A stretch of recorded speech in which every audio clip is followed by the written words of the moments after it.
Yes, ladies and gentlemen, we are back for another episode of Gazetta Dello Five. I got here my guy Rio Ferdinand, second time in the week. How you doing, bro? How you doing? You okay? Good to see you. And of course, the man we trust, Mr. Fabrizio Romano. How you doing? You good?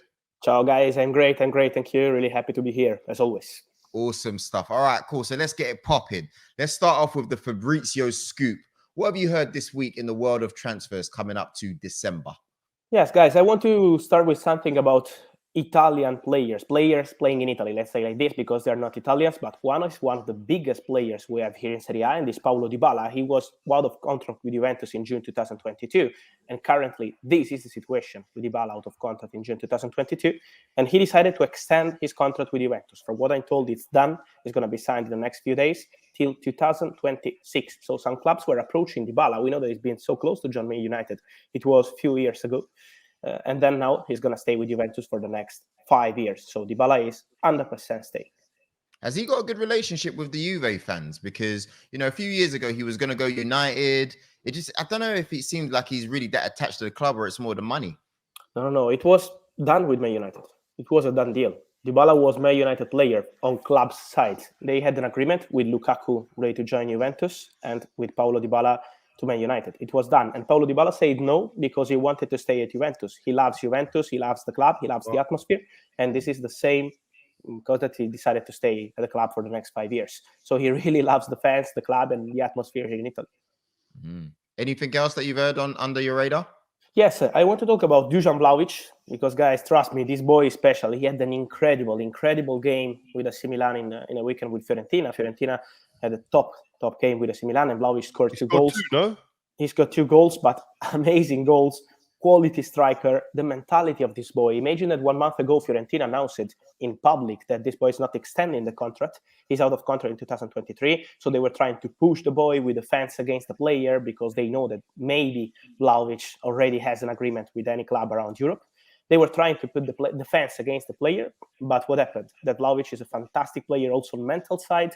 And now he's handling great with the pressure. He's scoring goals. He's the leader. He's one of the best players in Serie A by far. He's 21, and he scored 27 goals in 37 games in 2021. This boy is very special, and I'm sure that clubs like Tottenham, with Antonio Conte and Fabio Paratici, but also Man City, they will look for a center striker. Let's see what happens with Kane.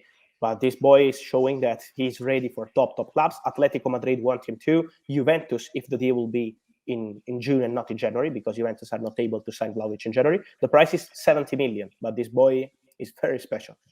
Fabrizio, for anybody who doesn't have their eye on Serie A, what type of player is he? Who would you say he's similar to? We compare him here in Italy to prime Zlatan Ibrahimovic. Of course, the physical structure is different because, doesn't have the structure of Ibrahimovic, but he's a physical number 9. But then you see him everywhere. The pitch everywhere. He's able to do many different things to play with the team. His shot is fantastic. He's also starting to go very well with the free kicks. His leadership is incredible. So we compare him with prime Zlatan Ibrahimovic when he was young, when he was at Ajax at Juventus. Yes. Arsenal. No, jokes aside, we're pretty interested in him as well. Is it? Yeah, Yes. yeah. Oh, Arsenal are more than interested. They were approaching Fiorentina 2 weeks ago to ask about this boy, to ask about the price and everything, but then the player is not interested. I'm told that his agents are not even answering. He said he doesn't want to. Now imagine that his agents are not even answering to the phone. He's not interested in Arsenal. This is the point, guys. He was going to make a decision later on. I didn't know the decision had already been made. This is the point. I'm told that he doesn't want to answer the phone at the moment to Arsenal. Wow. So it felt like not interested in Arsenal, obviously. He's not answering the phone to Arsenal, he just said. That's a Oh, welcome, Steve. You decided to join us, yeah? Yeah, whatever, mate. All right, Fabrizio, thanks for that. Any more scoops before we go into questions for you? I want to talk about the last one, Thiago Silva. Really incredible player. He's 37, but still performing at super level with Chelsea. And Chelsea are prepared to open talks with him and his agent to extend his contract in 2023. Also, Thiago is absolutely happy with Chelsea life and open to extend because he wants to go, of course, to the World Cup with Brazil. And so it will be important for him to stay in Europe for one more season. His contract is expired in 2022, so negotiation will start in the coming few days. But I see Thiago Silva staying at Chelsea for one more season, and he's really incredible. All the comments around him, also into the club, are super positive. So Thiago will be staying at Chelsea. Rio and Steve, I know you got a couple Man United questions brewing at the moment. Listen, it's simple, isn't it? Who do you think is going to be the interim manager? Whose names are jumping out at you? And then the interim or the interim? The interim after Carrick, and after that, who in terms of the main manager come the summer? So the three managers they like and are in the list of Man United, and I'm sure this are Mauricio Pochettino. He's the most appreciated, and this is true, as we have the rumors in these hours, and it's absolutely true. They love him in the board, so they think that Pochettino will be perfect in this moment with Man United. But it's really complicated to convince Paris Saint-Germain to change their mind and allow their manager to leave during the season. So let's see if Man United will be able to do it, paying money or changing the situation of some other manager. The other name is Erik ten Hag from Ajax. Yesterday he was saying again that he's only focused on Ajax. And so this is the point. I think it's going to be very complicated to convince Ten Hag for Pochettino during the season. The other name is Brendan Rodgers. He's appreciated, but we know that also last results he's having with Leicester are not helping in this moment to go for Brendan Rodgers. It's also about the public figure of Brendan in the last weeks. So I think it's not going to be super easy on this point. And this is why maybe they will do something surprising with other names. I heard also of Luis Enrique yesterday on English press, but I'm told that Luis Enrique is 100% staying with Spanish national team. He's super happy with his job. So now it's time for Michael Carrick, and then we will see what they will decide. But at the moment, big names are not so easy, and Zinedine Zidane still on the same point. He doesn't want to go to England during the season. So I think it's going to be super big. Brendan Rodgers is not buying a house in Cheshire then? Or is that all rumours then? No. At the moment about house, I don't know what's going on with his house, but I can tell you that he knows that Man United appreciate him. This is 100% confirmed, but at the moment there is no negotiation with Brendan. Let's see if after reaching out to Pochettino and Ten Hag, they maybe will decide to jump on Brendan. What about the interim manager? So they're looking for somebody to take the team to the end of the season. Is there any names that you've heard around that? Yes, the name of Laurent Blanc is one of the names they were asking around. It's not like saying, okay, let's negotiate with Laurent Blanc.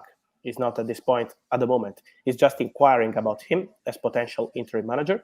It's one of the names because at the moment I also heard of Lopetegui around, but for Sevilla, it's key for Lopetegui to stay. So it's not going to be easy. I saw the rumor about Ruben Amorim from Sporting, but I'm told that Ruben Amorim doesn't want to leave the club during the season. So it's not going to be super easy. And this is why I would say that's why what happens with Carrick with Villarreal, because maybe immediately after they will have a different point to discuss. But at the moment, it's not easy to find this kind of manager. They will try again for Pochettino.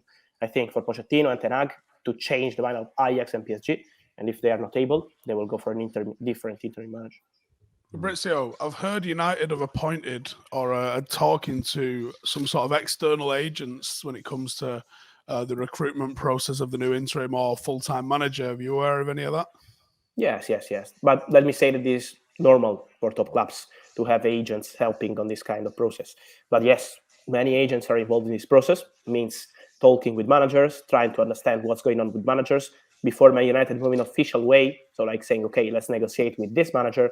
They want to understand and keep tabs on managers also using agents. But I would say that is something normal. I still can't understand why Manchester United were not going for Antonio Conte. I think this is the point. They have a big regret, I think, in Man United and Antonio Conte too, because he wanted Man United job. Pogba and Lingard, both in the news a little bit over the last week. Any situational movements on either of those that you're hearing? For Pogba, I don't expect Pogba to leave in January. Sometimes I see also here in Italy some rumors about Juventus prepared to make a proposal in January. I think Pogba is not leaving the club in January. If he'll leave Man United, will be as free agent in the summer. So this is the point, and it's also Raiola's strategy. So it's extending the contract or leave in June, not in January. And for Pogba, it was not linked to Solskjaer, his future. Of course, he wants to know about the project. As we always say here, he wants to know about Man United project. And so to see who will be the new manager will be so important to try to maybe change his mind and convince Pogba to sign a new deal. For Lingard, I think it's so similar to Donny's situation. They are all players, but also Diogo Dalot. All players waiting to see what is going to happen with the manager. And maybe if the new manager is going to change their life, they're prepared to stay with Man United. But they want to play. This is the point. And if they're not playing, I see Lingard leaving maybe in January to make some money and to make him happy because he deserves to play. But same also for Diogo Dalot and same for Donny. Donny was amazing in the second half, but if he's not playing also with the new manager, with the interim manager, he will leave in January. You know what? That's a sign to me when a club is not doing the business end properly, because we speak about it every week, but how a marquee player, an asset like Paul Pogba, can come to this point in his contract regardless is mad. It reminds me of when we lost out to Van Persie to you guys, because at the end we had to sell him for 20 mil and it was all a bit mad. Oh, what happened? You could tell that, you know what I mean? It just wasn't done properly on the Arsenal end. And it's sad when you see that, especially when you've got big clubs. Yeah, I just think Pogba should never have been allowed to get to this point in his contract. Either you're going to sign a new deal or you go. Yeah. That's the way I would have looked at it, 100%. Yeah. Fabrizio, we've also got a couple Barcelona transfers that have been in the air. Azpilicueta, apparently Xavi is actually a big fan of him, and Christensen as well. And Sterling. And Sterling as well. Yes, it's true. It's true. But first of all, they want wingers. Xavi also in his press conference said that he wants to play with wingers. They have, of course, Ansu Fati, he's injured, but they want to go for a new winger in January. For Sterling, it's true that Barcelona have an interest in June before they knew about the crazy financial situation. So they were still convinced that Messi was going to stay and many other things around the club. They wanted Raheem Sterling as first target. So for January, he is a target for Barcelona. But the real point is Barcelona can't spend money in January. So they are looking for a loan deal with buy option and this kind of business. But I'm 100% sure that Man City are not accepting this kind of deal. So you have to pay if you want important players. And at the moment, for the current situation of Barcelona, they are not able to do it. So this is why this deal for Sterling is going to be complicated. For Azpilicueta, is different, and for Christensen is different too, because they are out of contract with Chelsea. And so Barcelona will go for this kind of market, 100%. They will go for this kind of players in June, free agents. Azpilicueta, from what I'm told, Chelsea are so confident to extend his contract, is for Azpilicueta and also for Thiago Silva, as we said before. For Christensen, what happened? He had an agreement with Chelsea on verbal basis at the end of August. It was completed, so just to sign the paperwork and announce the deal. Then in the coming weeks, something changed with some agent in the deal. It's part of the transfer market. And some of these agents were telling to the player, we have the opportunity to go to Barcelona next summer. So Barca approached Christensen. They're looking for a centre-back for season 2022-2023. And this is why Christensen was thinking about the situation to see if Chelsea were prepared to improve their proposal. But now from Chelsea side, they are still confident to see Christensen signing a new deal. My feeling is at the end of the season, at least one player between Rudiger, Azpilicueta, and Christensen will leave the club as free agent. This is my idea. And for Rudiger, it's not easy to extend his contract. They are still far to find an agreement. And he's amazing. He was scoring with Leicester. He's a fantastic centre-back, but they have no agreement. He wants to stay. Rudiger wants to stay, but they have no agreement. And Real Madrid and Bayern Munich and PSG are calling people around Rudiger. So what's the problem? What gets it done for Chelsea with Rudiger? Big wages? It's about salary, yes. It's the last contract for Tony Rudiger.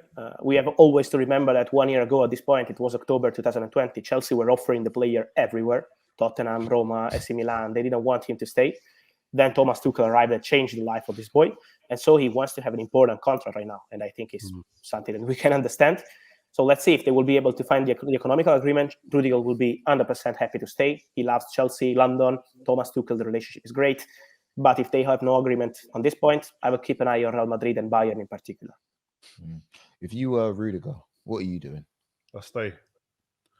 I signed because you got a genuine chance of winning the Premier League and European competitions. Tuchel's come in and changed the fortune of all those players' lives. They won the Champions League immediately.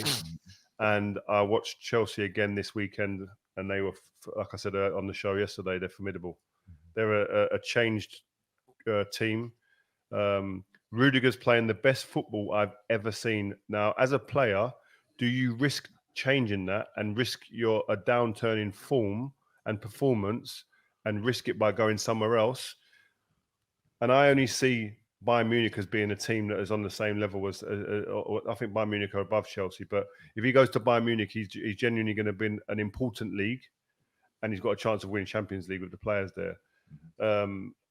I can't see him going to somewhere like Real Madrid or Barca, where the teams are in transition a lot more. There's a lot more time. But Real Madrid could win the league this year, Yeah, but I'm just saying, if you're looking Champions League, they're in transition. They're behind the Bayern Munich and they're behind Chelsea, I think.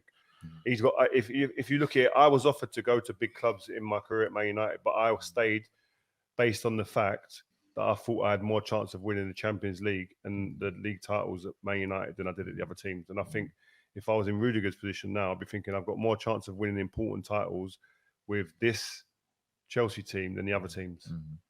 Only just. I think Barcelona are there or thereabouts as well. But it's money talks, man. Are Barcelona financially able to compete? You mean for Rudiger?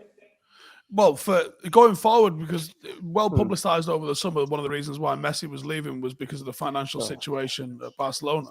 In January, no. But this is also what the director said. I think it was an underrated statement last time because they had the presentation of Dani Alves. Xavi. Was an exciting week for Barcelona. But he said we are not able to register any new signing in January if we are not signing any player. So they need to sell players. They are in a desperate situation on financial points. So I don't see Barcelona signing players like Sterling or Pulisic in January. This is what I'm told is going to be super complicated. Then if Man City accept to do a loan deal, but as I said last time, for a player out of contract in 2023, it'd be a stupid decision. So I don't see Man City doing this kind of business with Barcelona. Maybe next summer for Barca will be different. They will sell some players. Some of the old players with big contracts will leave the club. And so they will be prepared to do something different. But as of now, they need to sell players before thinking of Sterling or this kind of signings. Also, Sergio Aguero. We've heard some news about him may have to retire. It's not been absolutely confirmed yet. Have you got any news on that at all? No, it's not 100% confirmed and official yet, but I'm told that it's true what from Spain they reported about this Aguero story. They're still waiting to see the final check with Barcelona medical staff, but it's true that the point is this one. And around Aguero, they think the same, that at the end he will need to retire. It's a very sad story also because it was a dream of Sergio Aguero to play for Barcelona, and it was ready to do his best for Barca also in a difficult moment for the club, but it's true what is around. So it's, let's say, 90% because we have to respect Aguero and see when he wants to communicate this decision, but it's in this direction, yes. Last player I want to talk about today is Rafinha. Now, he's been in excellent form so far this season. Neymar even saying that he would love to see him with him at PSG. I think that's a bit over the top personally, but, you know, great player. He's done so well this season, of course, last season as well. What's going to happen with him? Is he going to be staying at Leeds? What's going on? This is an amazing player, guys. I agree with you. And I will keep an eye on the situation of Liverpool because I think they need a new winger. They wanted him last summer. He was one of the targets. We know how Liverpool work. They don't love panic buy. They want to go with a long-term strategy with their signings. They were looking for a winger. And Rafinha was in their list. Then it was impossible to sign him because Leeds wanted to keep him and the price was too high. It was more than 60 million. So Liverpool were not negotiating with Leeds. It was just an idea to see he's the perfect player for us. Wow. Yes. More than this they wanted. But I think it's worth this because this player is very special. Also with the national team, with Brazil, he's doing great. So if Liverpool will decide to go big for a winger in the summer, it could be one of the names. But as you mentioned, let's see with many other clubs, with PSG, because I think this boy is ready to go to top level. And so it's going to be an open race. But Liverpool are keeping an eye on this boy since a long time. So let's see if they want to go big on a winger. And for example, another player they're following is Danjuma from Villarreal. So in this position, I expect something from Liverpool next summer. The only problem I think with someone like Rafinha going to Liverpool is just, where's he going to play? He's not going to start. So 60 million not to start is a big fee. And for him as a player, I'm sure he'd have more options in terms of, it's a great club, don't get me wrong, going to be fighting on all fronts to win things. But if he's not, that question won't be answered in a positive way for him. Will I start a lot of games? I don't think he can. If Salah stays and signs a new contract, it puts a dampener on his ability to play. We have to see what happens with Salah. Exactly, because they are negotiating a new contract. Leaving that place. Salah is not leaving. If Salah leaves Liverpool, wow, he's not leaving. You think he might leave, Fabrizio? No, I think no, to be honest, because he loves Liverpool and Liverpool want to extend. So when it's this kind of situation, I see the club and the player finding an agreement. But at the moment, it's still not agreed. So, never say never. Imagine that 1 year ago in November, they told us Messi is playing for PSG, Ronaldo is playing for Man United. We were not trusting this story. It was 1 year ago. So never say never in transfers.